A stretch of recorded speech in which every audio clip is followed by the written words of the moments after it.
चिंतन करो कि जीव और परमात्मा एक हो जाए, आत्मा परमात्मा एक हो जाए।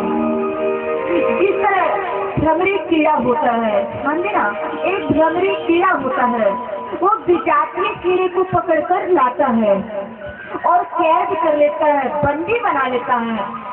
तो विजातीय कीड़ा जो आता है, दूसरा कीड़ा, वह डर जाता है, भयभीत हो जाता है भ्रमरी कीड़ा से और भ्रमरी कीड़ा का चिंतन करने लगता है, ध्यान करने लगता है, ये आएगा मुझे समाप्त कर देगा, मिटा देगा, नष्ट कर देगा, विनष्ट कर देगा, मैं बचूंगा नहीं। अब मनन करता, चिंतन करता, ध्यान करता, उसी के बारे में सोचता रहता है और ऐसा मनन करने लगता है भ्रमरी कीड़ा का कि खुद को है भ्रमरी समझने लगता है, भ्रमरी के स्वरूप को धारण कर लेता है।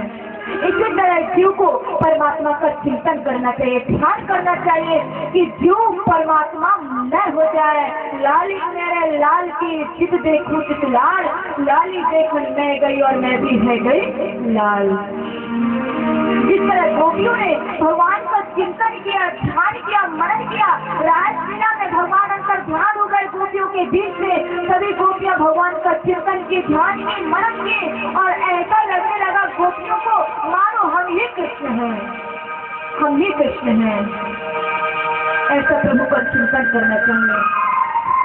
उस सर्वेश्वर परमात्मा का चिंतन करें जो सृष्टि की उत्पत्ति करके, पालन करके और संहार करता है, जनरेटर, ऑपरेटर और डिस्ट्रॉयर, जो समाप्त कर देते हैं सब कुछ, वो सृष्टि को उत्पत्ति भी करते हैं, पैदा करके। जनक है जो पिता है, जो सृष्टि रचयिता है, वो कौन है? ब्रह्मा जी। सत्यम परम नहीं, सत्य एक ही है बंधु, वो ब्रह्म है। जब सृष्टि की रचना करनी होती है तो सर्वेश्वर ब्रह्मेश्वर परमात्मा ब्रह्मा का रूप धारण करते हैं और पिता बन जाते हैं, जनक बन जाते हैं, उत्पादक बन जाते हैं और सृष्टि का रचना करते हैं। और जब सृष्टि की रचना हो जाती है तो दूसरा कार्य सौंपा जाता है, किसका? ऑपरेटर, व्यवस्थापक, संचालक,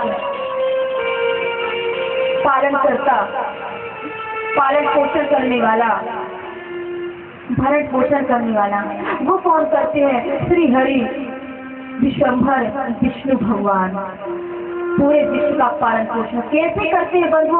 जिस तरह माता पिता अपने संतान का पालन पोषण करते हैं, ध्यान देते हैं हर घड़ी, हर पल, हर क्षण, इसी तरह सर्वेश्वर ब्रह्मेश्वर भगवान विष्णु चींटी से लेकर विशाल हाथी सभी वो ध्यान देते हैं। फिर तीसरा काल आता है, क्या? विश्वाय, समाप्त कर देते हैं, नाशक बन जाते हैं, रुद्र का धारण करके। कब? जब सृष्टि पर दुष्ट बढ़ते, अत्याचार करते, घोर अधर्म बढ़ता है, दुराचार पाप करने लगते हैं, तब प्रभु रुद्र का रूप धारण करके उस सृष्टि का विनाश कर देते हैं, समाप्त कर देते हैं, नष्ट कर देते हैं, मिटा देते हैं। लेकिन है वो एक, सत्य परम धीमहि। चाहे आप गणेश कहें, चाहे माँ दुर्गा कहें, चाहे श्री राम कहें, चाहे बाकी बिहारी श्री कृष्ण कहें, चाहे शिव भगवान भोलेनाथ कहे बंधु, चाहे खुदा कहे, चाहे ईसा मसीह कहें, लेकिन वो है एक। ईमानों की भ्रांति है, जाति पाति भेदभाव, अपने धर्म को अलग समझना, अपने प्रभु को अलग समझना, ठीक है। वो नाम आपको जो अच्छा लगे नाम ले, जो स्वरूप अच्छा लगे उसका चिंतन करें, परंतु भेदभाव किसी का नहीं करना चाहिए। चाहे वो राम हो, चाहे कृष्ण हो, चाहे शिव हो, चाहे दुर्गा शक्ति, वो सब एक ही तत्व है, एक ही शक्ति है। वो प्रभु सर्वेश्वर लीला करने के लिए, भक्तों के कल्याण के लिए, संतों के लिए रूप अनेक धारण करते हैं और प्रभु के नाम अनेक होते हैं लीला के अनुसार बंधु।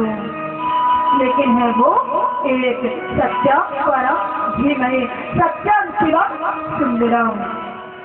चाहे कृष्ण कहो चाहे राम, जग में है दोनों का एक ही काम, दोनों एक ही है बंधु, एक ही है। इसलिए उस सर्वेश्वर के नाम का चिंतन करना चाहिए, ध्यान करना चाहिए, मनन करना चाहिए। मंगलाचरण भी किया, सत्य का चिंतन किया, उन्हें सत्य का चिंतन करना चाहिए। मानव वेदांत समझाना चाह रहे हो समस्त प्राणी जीवों को, मानव को, कि सत्य का ध्यान करो, सत्य को अपनाओ, सत्य को जीवन में धारण करो, सत्य बोलो, सत्य आचरण जीवन में लाओ, सत्य कर्म करो, झूठ का परित्याग करो, मिथ्या को त्यागो, जितना ज्यादा हो सत्य बोलो, झूठ मत बोलो। जब किसी की मृत्यु होती है और आपकी झूठ बोलने से यदि वो बच रहा है तो आप झूठ बोल दो, तो वो झूठ नहीं, वो सत्य हो जाता है।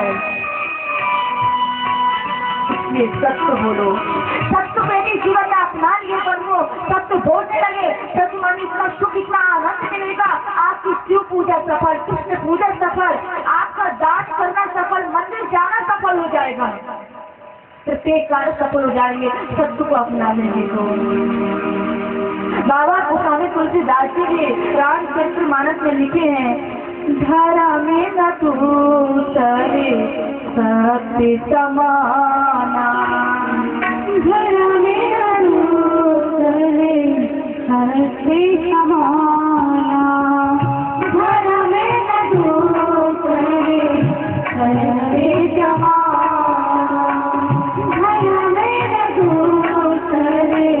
सत्य समाना,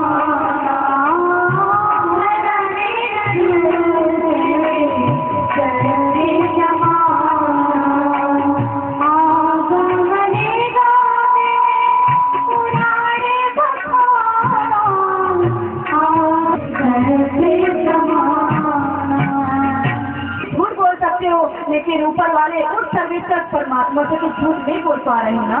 वो तो देख रहे हैं कि देखो कि क्यों झूठ बोल रहा है, क्या वजह, क्या कारण, क्या नुकसान हो रहा है। बस थोड़ी सी प्रतिभा के लिए, थोड़ी सी अच्छाई प्राप्त करने के लिए, कुछ देर के लिए प्रसन्नता सुनने के लिए, इसलिए झूठ। लेकिन इस झूठ का आगे चलकर परिणाम क्या होगा इसके बारे में सोचते नहीं हैं लोग। क्या परिणाम होगा, क्या अर्थ निकलेगा इसका, पर वो झूठ नहीं, सत्य बोलो। जिस दिन सत्य बोलोगे देखो कितना आनंद आता है, कितना सुख मिलता है, सामने वाले को मिले चाहे अपन को बहुत सुख मिलेगा, बहुत शांति मिलेगी। झूठ बोलने से एक काम बिगड़ता है, सत्य बोलने से दो काम बढ़ जाएंगे।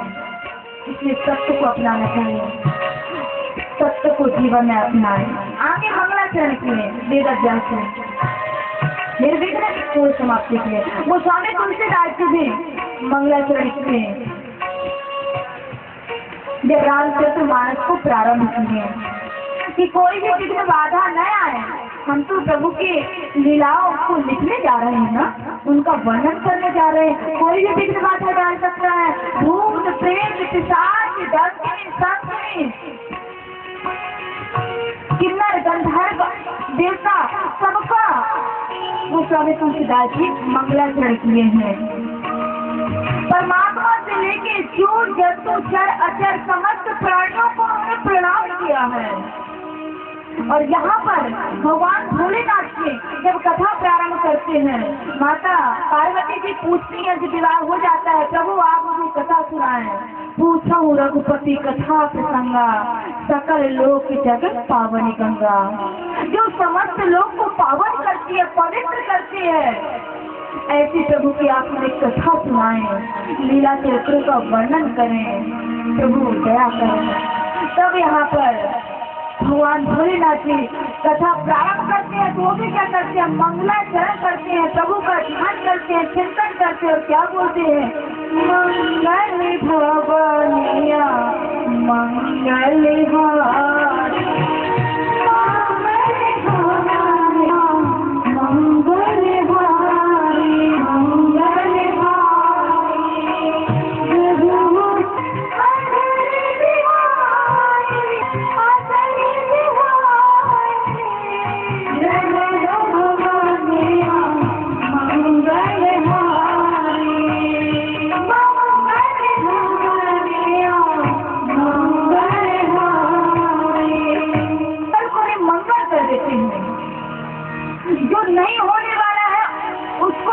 कर देते हैं, जो होने को अनहोनी और अनहोनी को होनी कर देते हैं। जो होने वाला नहीं रहता है वो कर देते हैं, और जो होने वाला रहता है उसको वो मिटा देते हैं। ऐसे सर्वेश्वर ब्रह्मेश्वर परमात्मा को प्रणाम करते हैं, दिवाली पर महादेव भगवान को निकालते हैं और प्रभु की कथा लीलाओं को प्रारंभ करते हैं। वो स्वामी तुलसीदास जी ने मंगलाचरण किए, और जब मंगलाचरण किए तो क्या हुआ, समस्त देवी देवता भूत प्रेत किन्नर सबके साथ प्रसन्न हो गए। बोले वर मांगो, वर क्या चाहिए, हमारी वंदना किए हो, हमें प्रणाम किए हो, वर मांगो। तुलसीदास जी क्या वर मांगिए, मांगते तुलसीदास कर जोड़े, बसहु राम सिय मानस मोरे। मुझे कोई वर नहीं चाहिए, यदि प्रसन्न हो, कुछ देना चाहते हो तो ये वर दे दो कि श्री हरि प्रभु सिया रामचंद्र जी